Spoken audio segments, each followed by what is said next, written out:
Olá, está entrando no ar mais um Momento Cineclube. O documentário de hoje chama-se Defensor XS. Sugere a apropriação por todos os gêneros e a pronúncia correta é defensores e defensoras. Dos diretores Bruno Xavier, Pedro Rocha, Roger Pires e Argo Gurjão, foi filmado na cidade de São Paulo, Curitiba, Fortaleza, Dourados e Altamira, chamando a atenção para uma das lutas sociais de cada cidade. O documentário acompanha o dia a dia de lideranças que lutam por direitos humanos, de populações indígenas, de minorias LGBT, dos que não têm direito à moradia e justiça e de comunidades de moradores de rua. Você já lidou com a desigualdade? Também fica indignado com as injustiças da nossa realidade? Então não pode perder o debate que vai começar agora sobre este incrível documentário. Não mude de canal e assista agora o debate com o Coletivo Nigéria. Estamos iniciando mais um programa Cineclube Unifor. O Cineclube é uma atividade de extensão universitária, funciona toda quinta-feira, 1h30 da tarde, na sala da Videoteca da Unifor, aberto a todos que estiverem interessados. O objetivo do Cineclube é divulgar o cinema e, a partir do cinema, a gente poder conversar sobre as coisas que nos afligem. O filme de hoje é um filme muito especial para nós, defensores, filme de produção local, daqui do Ceará, produzido e dirigido pelo Coletivo Nigéria, que está aqui conosco para conversar sobre o filme, Argo Gurjão e o Bruno Xavier, ex-alunos aqui do curso da Unifor, que também nos deixa mais um pouco ainda satisfeitos. E essa ideia de poder conversar com gente que faz cinema, né? Geralmente a gente exibe os filmes e conversa a partir do cinema. E hoje é uma oportunidade boa. Semana passada a gente teve aqui o Davi Soares, que também é produtor, né, local e também é ex-aluno nosso. E aí, sempre que possível, a gente vai trazer essas questões para cá. Bruno e Argo, obrigado pela presença. Queria começar perguntando para vocês sobre o processo do filme, né? O que é esse Defensores, como é que vocês chegaram nesse formato, enfim, conta um pouco pra gente.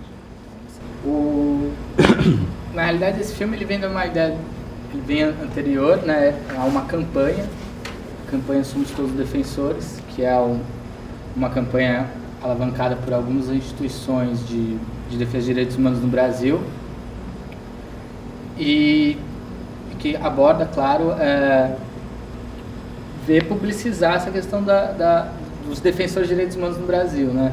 Porque a gente sabe que, enfim, defender direitos humanos aqui no Brasil é uma coisa muito arriscada. E era preciso que a gente colocasse essas pautas e colocasse as pessoas em evidência para que, enfim, se pudesse minimamente protegê-las ou colocar também as pautas delas que eram importantes. Foi pedido para a gente fazer algumas entrevistas com alguns defensores e logo depois fazer um pequeno vídeo. Foi pedido, quer dizer o quê? Foi uma encomenda? Como é que... essas instituições falaram, vocês vão ficar com a parte audiovisual, a gente vai pedir algumas entrevistas, a gente fez 10 entrevistas com 10 defensores de direitos humanos do Brasil, estudo local em São Paulo, uma coisa bem parada e tudo. E aí tinha um outro vídeo que a gente poderia fazer a partir do que a gente também pensasse. E a gente tinha um orçamento muito baixo, mas a gente resolveu, ouvindo também esses defensores, resolveu fazer um vídeo com abrangência nacional mesmo, e a gente rodou as 5 regiões do país, pegando 5 pautas diferentes e 5 defensores, 5 pessoas, basicamente, mas tem vários outros defensores dentro do filme, que falassem sobre a defesa de direitos humanos no Brasil, né? Então a gente foi para São Paulo pegar a questão da moradia, junto com o movimento MST. A gente viu a questão LGBT em Curitiba, no sul. No norte, a gente pegou a questão das mega obras e do impacto de Belo Monte em Altamira, né, naquela região do Pará. No centro-oeste, a gente foi para Mato Grosso pegar a questão... Mato Grosso do Sul, pegar a questão dos Guarani Kaiowá, a questão indígena, que lá é muito complicada. E aqui a gente fez o acesso à justiça, ao serviço de justiça pública aqui em Fortaleza, pegando basicamente os parlamentares, a questão de direitos humanos dentro da Câmara e da Assembleia. E isso já foi uma escolha, né? Porque vocês já tiveram que deixar de fora um monte de coisas. Qual foram os critérios? Por que vocês escolheram esses lugares e essas pessoas, eventualmente? Como é que foi? Roteiro? Sim. Junto com com esse grupo, a gente começou a pensar quais eram as pessoas, as lideranças mais importantes a serem abordadas e as temáticas.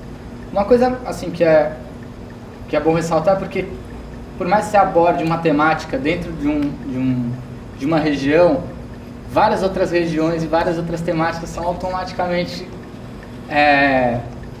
colocadas dentro dessa vivência, né? Por exemplo, você vai pegar o MTST, é um movimento de abrangência nacional que trabalha com a questão da moradia, que é um problema gravíssimo dentro do Brasil inteiro. E dentro desse próprio filme, você tem também questões, por exemplo, sobre o machismo, né? Você vê que a maioria são mulheres que falam, e a maioria são mulheres lideranças, isso não por menos, mas porque essas mulheres são quem assume mais essa questão da moradia dentro do movimento, pelo menos lá em São Paulo. E um dado importante é porque essas mulheres acabam sendo abandonadas pelos maridos ou se separam dos maridos porque eles não aguentam que a mulher deles não vai ficar em casa e vai ficar fazendo movimento lutando por direito à moradia, né? Então, assim, de algum modo, essas escolhas elas foram feitas, mas também junto com elas a gente percebia uma série de outras possibilidades que elas traziam para a gente enquanto pauta, enquanto riqueza de local e tudo. A questão de Belo Monte, por exemplo, é porque assim, como você abordar a questão das mega obras no Brasil.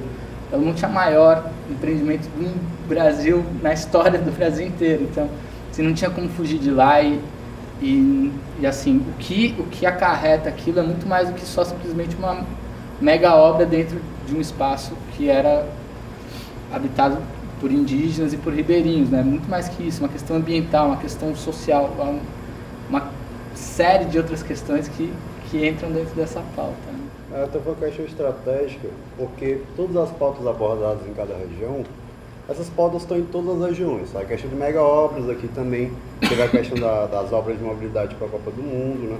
Todo canto tem mega obra, todo canto tem questão de assassinato por homofobia.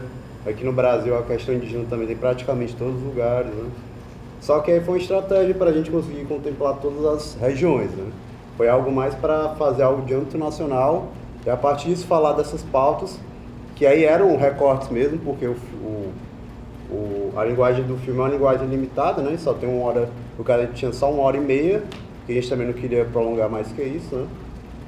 E de certa maneira a gente teve que recortar, assim, é pouco tempo para se abordar temas tão complexos, né? Assim, mas a ideia inicial era mais trazer à tona essa questão, assim, porque muitas das pessoas que vivem no Brasil não sabem do que é a luta de defesa de direitos humanos na prática.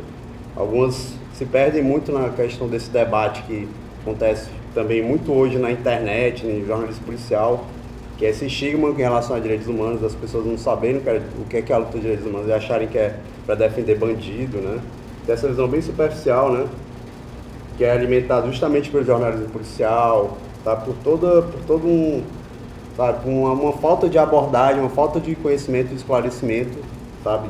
Da grande mídia sobre essas questões, né? Inclusive, vocês foram entrevistar certas pessoas ligadas tanto à política quanto à mídia, né? Lá na Assembleia, não é de ser coincidência, né? O que eu acho, talvez o Bruno também concorde, que eu acho que a violência mais grave é a violência institucional, sabe? Tipo, você vê que é o Estado, sabe, que é o mais, que traz a violência mais grave de todas, sabe? Assim, tipo, na questão dos Guarani Kaiowá, tem os latifundiários, né? Eles vão lá, contratam capanga, matam muitos indígenas, né? Só que é tipo isso, assim, mas eles estão num conflito, né? Agora, quando o Estado entra, um Estado que todo mundo, de certa maneira, patrocina, sai dos seus impostos e tal, o Estado que era para proteger, aí você vê, assim, os representantes do Estado, que eles fazem justamente o contrário, né? E a gente mostrar isso, assim, não foi por menos, porque também, de certa maneira, a nossa formação é de jornalismo, né? É interessante a gente mostrar também esse lado, assim, também para mostrar como, assim, o que são as comissões de direitos humanos na Assembleia, na Câmara, são coisas, sabe, assim, que o cara não sabia nem quem era o João Alfredo era presidente da Comissão de Direitos Humanos. Ele tava tipo, eu acho que é o João Alfredo. Como assim, cara? Tu é vereador, tu não sabe quem é o presidente da comissão, sabe? E também na questão lá da Assembleia, né? Tipo, a Eliane Novaes, que assim, eu nem acho também que é uma grande representante da luta dos direitos humanos, só que é a que tinha lá, sabe? Assim, é a que estava representando lá porque a Assembleia tem pouquíssimas representações de pessoas que realmente lutam por direitos humanos, né? Pouquíssimas pessoas que querem isso. É uma pauta, por ser uma pauta que abrange muita coisa e você falar direitos humanos no Brasil parece é uma entidade que desceu e que protege bandidos e protege, né? As pessoas não percebem que isso daí existe pautas concretas e muito importantes, assim, pessoas, né? E no fundo é tão simples, né? A última fala do filme explica tudo, né? Eu sou humano, eu tenho direito, acabou. Pronto, eu posso lutar pelos meus direitos. Isso que também é o que passa. Assim, o título do filme e a ideia de defensores, ele também tá atrelado a uma profissão, né? Assim, defensoria é uma profissão. Vocês optaram por não fazer um trabalho específico em cima dos defensores públicos, né? Escolheram outras pessoas que, inclusive, muitos não se consideram como tais. Isso aí é interessante. Algo interessante também que pergunta muito sobre o filme é o X, né? Que é defensores. Que aí impronunciável. Que aí, na verdade, significa, apesar de a gente falar defensores, o certo é defensores e defensores, né? O X seria... Porque geralmente a nossa gramática tende a priorizar, colocar no masculino, apesar do também ser estritamente masculino, mas defensores a gente tá entendendo que são homens, né? Só que são homens e mulheres, né? E é isso, assim, a gente trabalhou esse conceito de defensores além da defensoria pública, né?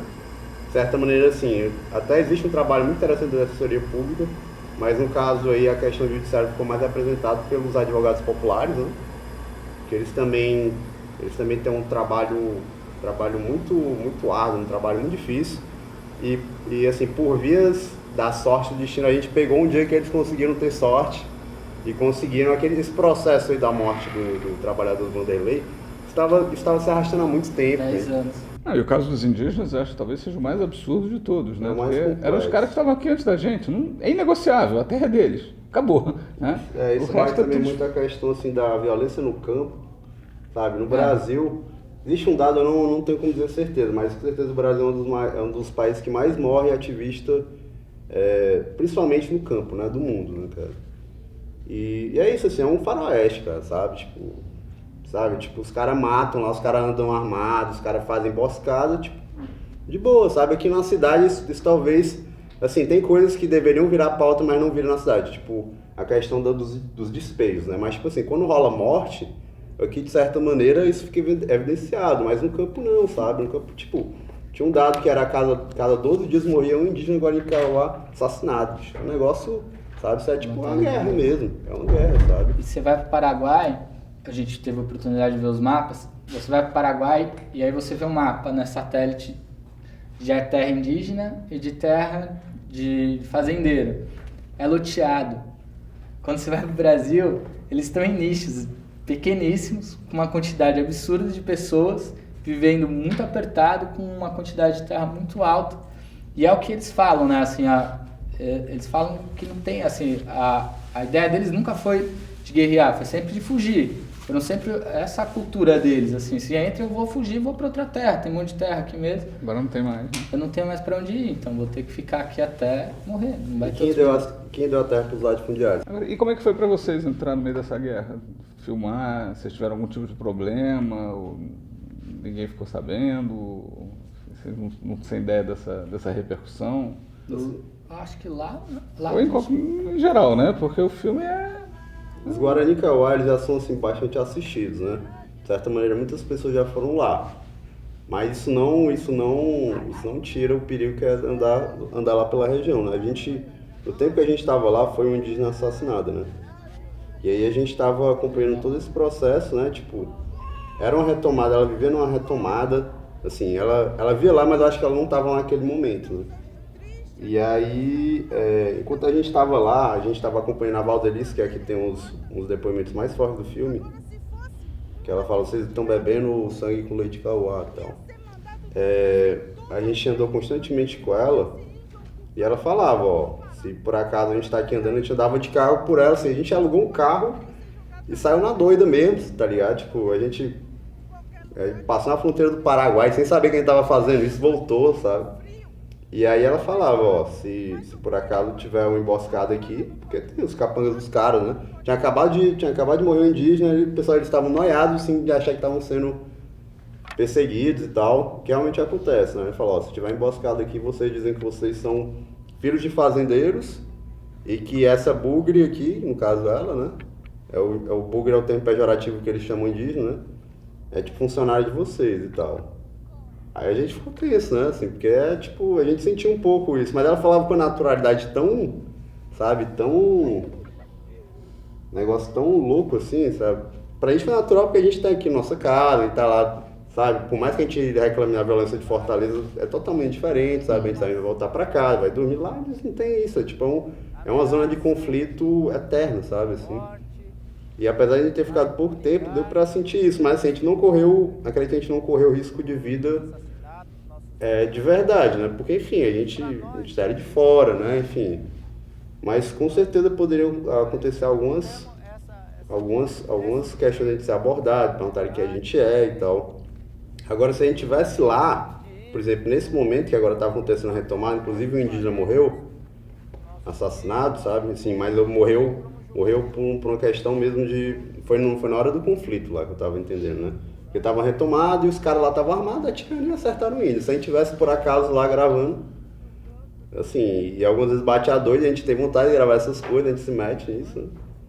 Mas no caso, naquele momento, não tava acontecendo nenhuma retomada mais drástica. Mas só que tava, tipo, a gente foi bem no momento que tava se agravando as retomadas, sabe? Assim, que eles estavam começando a irem mesmo pro tudo ou nada, né? O que está acontecendo agora. Como as pessoas se comportaram frente a esse projeto de documentário? A gente acha que precisamos agora propaganda sobre esses temas? Elas enquanto pessoas sendo gravadas? Eu ou acho enquanto pessoas que estão assistindo. Eu acho que eram as pessoas que estão assistindo. Você diz as pessoas que são entrevistadas ou as pessoas que assistem o filme? Que participam da filmagem, sim. Elas muitas A vezes... estética, né? Esse é um tema bacana, né? A estética da... elas não sabem, na realidade. Coisa. Assim, por exemplo, você tinha pessoas que tinham uma consciência da luta que elas tinham, e aí elas realmente já tinham um porte de falar, um jeito de se comportar, um jeito de falar sobre a pauta delas diferentes, mas tinham pessoas que não sabiam o que estava, assim, não sabiam nem que eram defensores de direitos humanos, não se consideravam, tinha uma pauta específica que elas achavam que era uma pauta, né? E continuavam, sabe? Depende muito de em qual grau essa pessoa está com relação também a outras pessoas que vieram. Os Guarani Kaiowá, por exemplo, já tinham sido gravados várias vezes, então eles têm uma consciência de câmera diferente. Como é que se concilia, né, duas questões aparentemente tão diferentes, que é fazer um filme com a estética, a fotografia, tudo que se aprende na universidade, e a ideia de você estar também fazendo denúncia, de tendo uma postura política, enfim, tem dilemas ou é tranquilo? Eu acho que dá pra... As duas coisas andam juntas, assim, né? Lógico que tem algumas coisas, por exemplo, da gente enquanto Nigéria, né? Assim, coisa bem particular. Mas a gente trabalha com poucas pessoas. A gente não trabalha com poucas pessoas só porque a gente quer também, ou porque a gente não tem como, assim. Acho que a gente trabalha porque a nossa estética permite que a gente trabalhe dessa forma. Nossa estética permite que a gente não use uma luz frontal em cima de uma pessoa, porque essa pessoa precisa ter essa luz, talvez porque a gente acha que é mais importante que ela se sinta mais confortável para que a fala dela seja mais...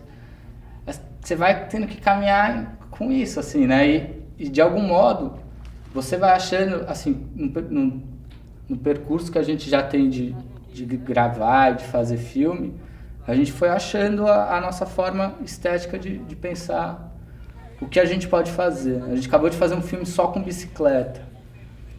É um filme de bicicleta, então a gente estava falando sobre mobilidade. Aí a gente pensou, a gente vai usar um carro?